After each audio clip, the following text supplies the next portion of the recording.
तो हेलो बच्चों, स्वागत है मेरे यूट्यूब चैनल पर स्वास्तिक ऑल क्लासेज पर। तो जैसे आप लोग को बता दूं कि हमने इससे पहले आप लोगों को इंग्लिश की बहुत सारी वीडियो दिया है जो आप लोगों के लिए वीवीआई क्वेश्चन रहा होगा, वीवीआई इम्पोर्टेंट क्वेश्चन रहा होगा। अब आप लोगों के लिए इंग्लिश का ही एक और वीडियो लेकर आए हैं जिसमें आप लोगों ने देखा होगा प्रीवियस पेपर इंग्लिश का क्लास 12th का। तो उसमें आप लोगों ने देखा होगा कि कौन कौन से क्वेश्चन कितना पूछ रहा है। तो हम इसको दिखला दें आपको 2022, 21, 2020, 2019, 2019 ए और 2018 ए। तो 2018, 19, 20 यानी कि 19 तक तो हमको खास याद नहीं करना है, 20, 21, 22 का देखना है। लेकिन फिर भी हम 5 साल के सबको प्रीवियस ईयर का पेपर दिखा रहे हैं, प्रीवियस सेशन क्वेश्चन बता रहे हैं, तो आपको भी बता दें। 2018 में पूछा गया था write a note on American English, ठीक है। बी नंबर में what are the difficult faces by Indians are learning English लिखा था। 2019 में पूछा था कि write a note on the future of English in India, और बी नंबर था write a note on development of India poetry in English, और C number how can we improve our English था। 2019 सी में पूछा था write a note on the future of drama. इसके बाद B पूछा था what were the major concerns of the early Indian poets writing in English, और A नंबर था write a note on the future of drama. 2020 में आप देख सकते हैं, इसको थोड़ा सा इंपॉर्टेंट मानिएगा, 2020, 21 और 22। तो जब 2020 में मैं पूछा था कि राइट ए नोट ऑन, यहाँ पर राइट ए नोट ऑन है, यहाँ पर हमने नहीं लिखा है जानबूझकर, English as a global language. इसके बाद दूसरे नंबर पर पूछा है कि राइट अ नोट, यहाँ पर write a note on the dialects of middle English, और इसके बाद what do you understand by received pronunciation discuss कीजिए। और 2021 में आपको पूछा था कि write a note on Indian English. इसके बाद what are the difficult faced by Indian student in learn English, और इसके बाद तीसरा briefly discuss the difference between a short story and novels.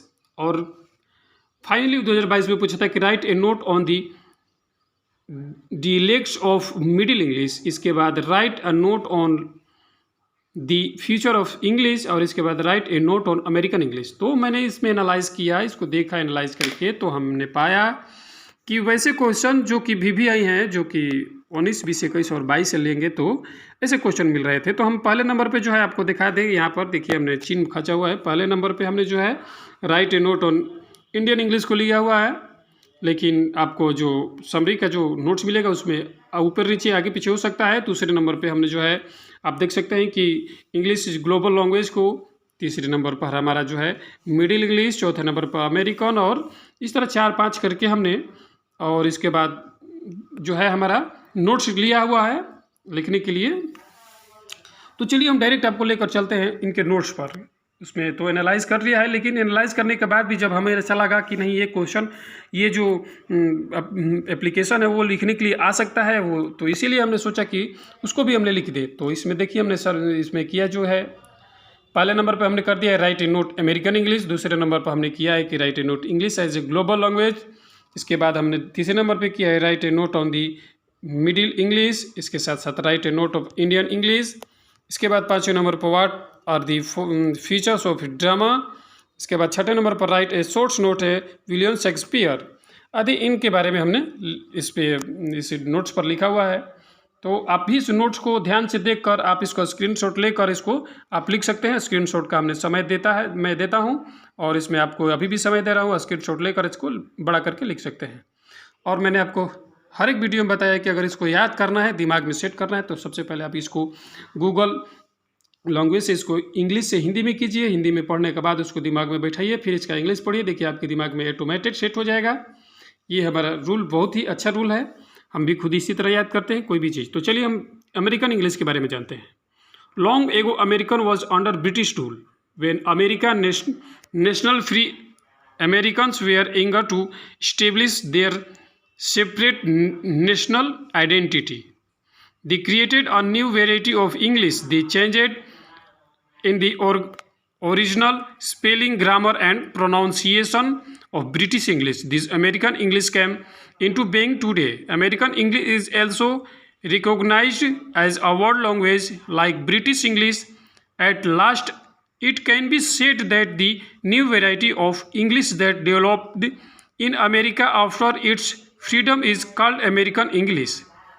इसके बाद थोड़ा सा इसमें और हमने ऐड कर दिया है, the people there were not the native speakers of English, so they created a new variety of English, bringing some change in the original spelling, grammar and pronunciation of the British English.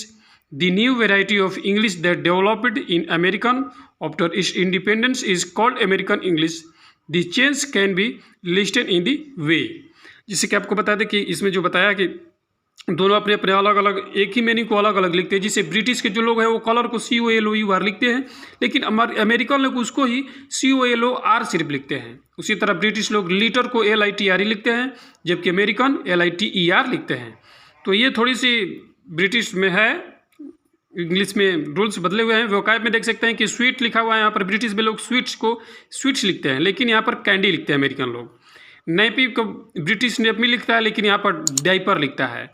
तो इस तरह इनके जो English में परिवर्तन होते रहते हैं। ये जो आप इसको इंग्लिश में हिंदी करके कन्वर्ट देखेंगे तो यही सब बातें लिखी हुई हैं। अब हम अगले एप्लीकेशन की तरफ, नोट्स की तरफ चलते हैं। तो नोट्स नंबर 2 है, write a note on English as a global language. तो इसको हम देखते हैं कि today English is known as a global language because no other language in the world is a real and spoken in so many countries as it has become the language of international trade, commerce, science, technology and diplomacy. English was mainly the language of England, but is began to live in the shores of England, and by the 19th century it was well on its way to becoming a world language. During 20th century, English firmly established itself as a world language and took a global shape. There are two main effects of this worldwide spread of English, which are following: a new nation variety of English like American English, Australian English, Canadian English, etc. come into being. और B number पे है, new varieties of English developed in countries where English was not a mother tongue, example Indian English, Nigerian English इत्यादि। Thus we can say that English is global language. मैंने करने का मतलब है कि ऐसे सबसे ग्लोबल है। इसके बाद तीसरे नंबर पे हमारा जो है नोट्स जो है हमारा मिडिल इंग्लिश पर है। हम इसको इंग्लिश को हिंदी नहीं बता रहे हैं ताकि आप कन्फ्यूजन ना हो, आप खुद से करें, खुद से करेंगे तो आपको दिमाग में सेट होगा, नहीं तो मैं तो कर दूंगा तो आपको थोड़ा भी समझ में नहीं आएगा। चलते हैं मिडिल इंग्लिश की तरफ। The second stage in the history of English is known as middle English period. This period is from AD 1150 to AD 1500. During this period English was a mixture of dialects. There were 5 dialects in Middle English. They were Northern, Southern, East Midland, West Midland and Nettist. The introduction of printing technology and the Great Vowel Shift are two significant events of this period. The most important feature of Middle English is its great variety in different parts of England. The variety was not confined to English as it was broken. It appeared in the writing literature. The Middle English period was marked by intensive and fundamental changes in the phonological and grammatical system of English. Concern Gower, Longland and Wycliffe were important writers of this period. कुछ अक्षर अगर इधर उधर हो तो माफ़ी चाहेंगे आपसे, उसको मिला लीजिएगा। अब अगले चलते हैं चौथे की तरफ, right a note on Indian English. Indian English के बारे में लिखते हैं कि Indian English is a speech of writing in English that show the influence of the language and cultures of India. English is one of the oldest regional varieties of the English language. English is one of the 20 official languages recognized by the constitution of India, यानी कि सिंधी, मराठी, उड़िया, पंजाबी, गुजरात, मलयालम, तमिल, तेलुगु, कुल जितने भी हैं 22 भाषाएँ हैं, 22 भाषाओं को ये ऑफिशियल लैंग्वेज बोला जाता है। Indian English IE is a class of varieties of the English language spoken in India. अब हमारा जो है 5वें नंबर पर what are the feature of drama, तो इसका छोटा सा है what is the feature of drama. The feature of drama are plot, characters, dialogues, gestures, scenery, effects, music and soliloquy. बस इतना ही है।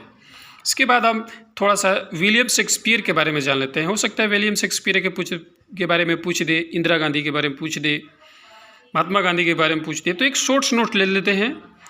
तो William Shakespeare was a English poet, play writer and actor. He was born on 26 April 1564 in Stratford upon Avon. His father was a successful local businessman and his mother was the daughter of landowner.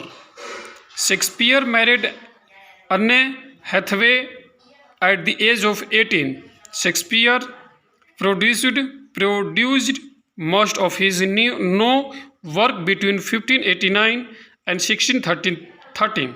His early plays were mainly comedies and his stories. He wrote many great books including Hamlet, Othello, King Lear and Macbeth. He is a great writer of modern English. He is called the father of English. तो ये हमारा जो था देख सकते हैं आप, इसको भी हमने स्क्रीनशॉट के रूप में लगा दिया है। आप इसको स्क्रीनशॉट ले सकते हैं और लिख सकते हैं, या आपको अपने गेस्ट पेपर के माध्यम से भी इंग्लिश के मिल जाएगा। और अब इसका जो है 29 तारीख यानी कि 1 तारीख से आपको इसमें जो है 1 नंबरी क्वेश्चन यानी कि सब्जेक्टिव क्वेश्चन है, ऑब्जेक्टिव क्वेश्चन उसको मार कर दिखाएंगे। तो ये हमारे जो थे, ये हमारे जो नोट्स थे जो कि एकदम VVI हैं आने वाले 2023 के एग्ज़ाम में, जो कि आर्ट्स, कॉमर्स और साइंस तीनों सब्जेक्ट के लिए बहुत ही इम्पोर्टेंट है। तो आप इसको याद रखें, दिमाग में सेट करें। मिलते हैं आपसे अगले वीडियो में। हमारा अगला वीडियो जो होगा वो जो होगा हमारा लेटर्स लिखने के लिए जो होगा उस पर बताया जाएगा, ठीक है। तो मिलते हैं आपसे अगले वीडियो में, तब तक के लिए आप इस वीडियो पर बने रहिए। अगर आप इस वीडियो में कुछ चैनल पे पहली बार हैं तो प्लीज़ चैनल को सब्सक्राइब कर दें और बेल आइकन को प्रेस कर दें। और अगर आपको ज़रूरत नहीं है तो कोई बात नहीं, हम आपको फोर्स नहीं किया जा सकता, क्योंकि बहुत सारे ऐसे बच्चे हैं जो कि समझते हैं कि अगर ये सर मेहनत कर रहे हैं तो उनके लिए कुछ करना चाहिए। तो आप भी अगर मेरी मेहनत को देखते हैं तो लाइक कीजिए, सब्सक्राइब कीजिए, कमेंट्स करके आप हमसे कोई भी डाउट पूछ सकते हैं। मिलते हैं आपसे अगले वीडियो में। जय हिंद, जय भारत।